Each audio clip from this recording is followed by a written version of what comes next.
¿Qué tal? Sean bienvenidos a un nuevo video de su canal USED y reciban un afectuoso saludo de su servidor y amigo, el maestro en Derecho, Jorge Sandoval Romero. Saben que este canal se dedica a la reflexión de las diversas instituciones que integran este maravilloso mundo del derecho. También recuerden que su servidor no tiene la verdad absoluta y que ustedes son quienes tienen la última palabra. Y en este caso particular, pues la tarea de este canal es precisamente dejarles esa semillita para que ustedes estudien, encuentren la argumentación jurídica. Podrán coincidir conmigo o no, sin embargo, ustedes tienen siempre la razón y en un momento dado podrán definir de uno, pero siempre recuerden que la tolerancia es muy importante. Nunca se burlen de aquel que no sepa, al contrario, ayúdenlo y compartan siempre su conocimiento, porque al final del día siempre hay que dejar huella en la vida de los demás. Pues muy bien, queridos amigos, sean bienvenidos a esta nueva reflexión que hoy vamos a hablar del tema del procedimiento familiar en el Estado de México, que es donde yo me desempeño, y que obviamente admite recursos, en donde este procedimiento que se llama oral familiar, y que considero que está mal llamado porque no es oral familiar. Es una controversia del Estado Civil está muy largo el nombre, ¿eh? Déjenme decirle que es una controversia del Estado Civil de las Personas y Derecho de Familia. Así es el nombre correcto. Y que tiene esencia de oralidad, sí tiene esencia de oralidad, pero no es 100% oral. Es un procedimiento mixto en donde la fase expositiva se hace de manera escrita y la segunda parte sí es oral, pero también en las partes intermedias de las audiencias inicial y principal tiene cuestiones de procedimiento escrito. Bueno, pero no voy a hablar de ese tema ahorita.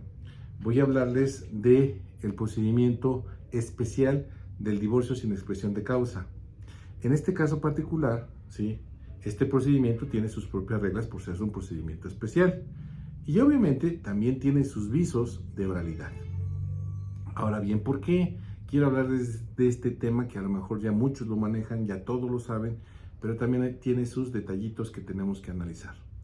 Muy bien, bueno, en este caso particular, recordemos que el procedimiento especial de divorcio sin expresión de causa o divorcio incausado, como muchos lo conocen, es una solicitud, no es una demanda, y en ella únicamente basta exponer que es tu deseo y tu voluntad ya no continuar unidos en matrimonio y adjuntar una propuesta de convenio donde se abarquen ciertos aspectos como es el domicilio donde habitarán los cónyuges divorciantes, donde se ejercerá la custodia, donde se llevará a cabo, de la manera en que se llevará el régimen de convivencia, el pago de los alimentos, su garantía, la liquidación de la sociedad conyugal, el nombramiento del administrador.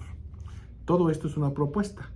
¿Y qué se tiene que hacer? Se cita al cónyuge con el cual vas a divorciarte y que tiene que saber que ya no es tu voluntad el que se seguir en matrimonio. No obstante todos estos requisitos como propuesta, también tienes la posibilidad de establecer medidas provisionales.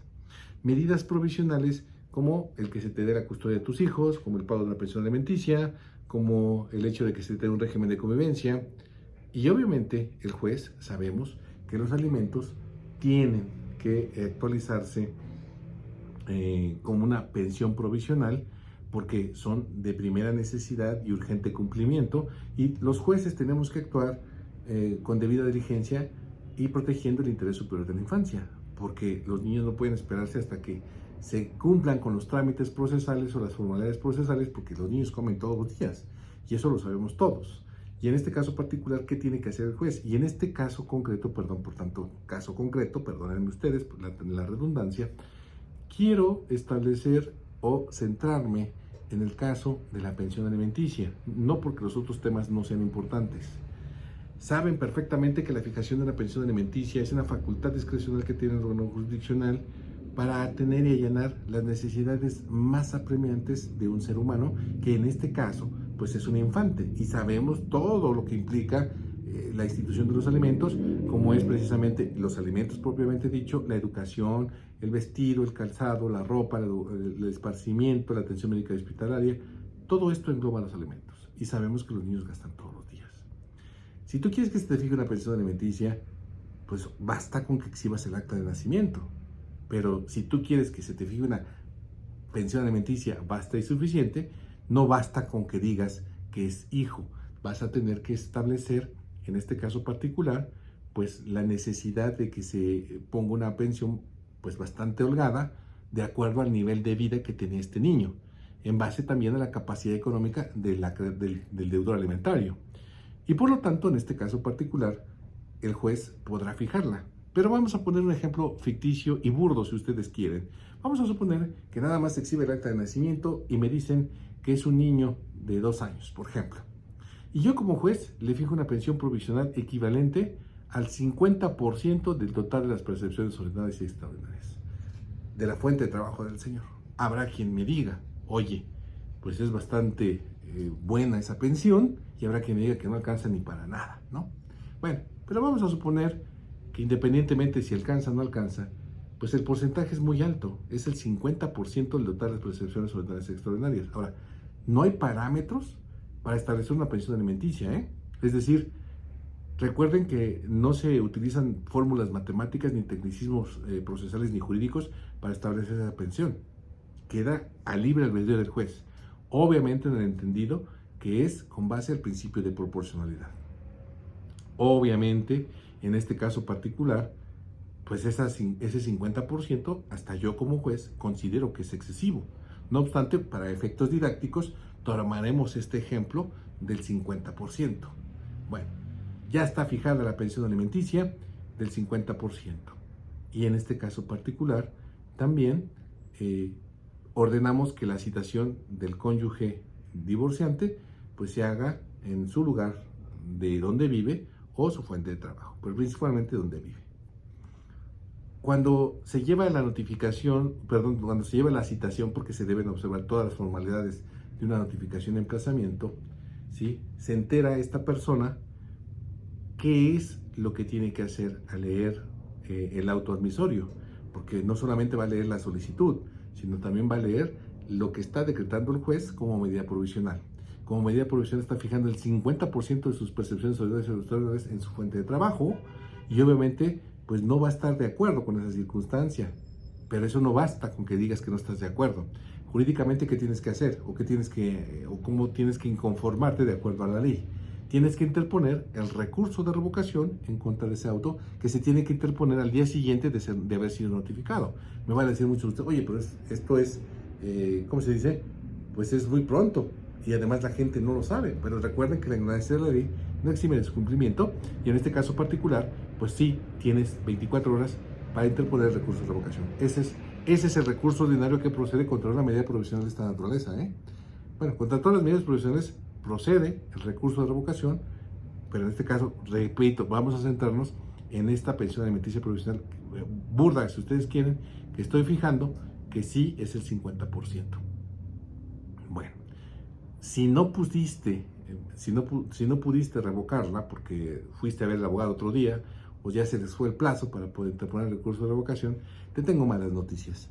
Te tengo malas noticias porque se piensa que cuál es el trámite que tiene que seguir el divorcio incausado o el divorcio sin expresión de causa. Tiene 2 audiencias, una de aveniencia, 2 de aveniencia, obviamente, pero en una nada más tiene por finalidad pues exhortarlos nosotros como jueces para que los divorcien, porque pues, la familia es la sede del Estado y todo este tipo de cuestiones, ¿no? Pero bueno, en este caso particular, la primera no nos interesa. La que interesa es la segunda audiencia de aveniencia, porque en esta pueden decretarse o pueden modificarse medidas provisionales. Pero ¿qué crees? Por eso te digo que tienes una mala noticia. No vas a poder combatir la revisión.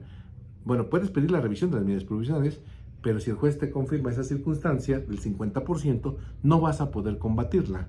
No vas a poder combatir la audiencia de esta determinación provisional que fue tomada por el juez desde la admisión de la solicitud de divorcio incausado.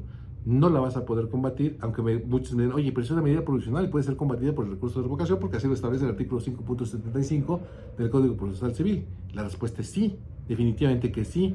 Sin embargo, no podemos atender al recurso de revocación en la segunda audiencia de aveniencia, porque aquí viene una reflexión muy interesante y que ustedes se las comparto. Es que ustedes deben de saber que el divorcio incausado en el Estado de México es muy sui generis, porque se dictan 2 sentencias de carácter definitivo en un mismo procedimiento.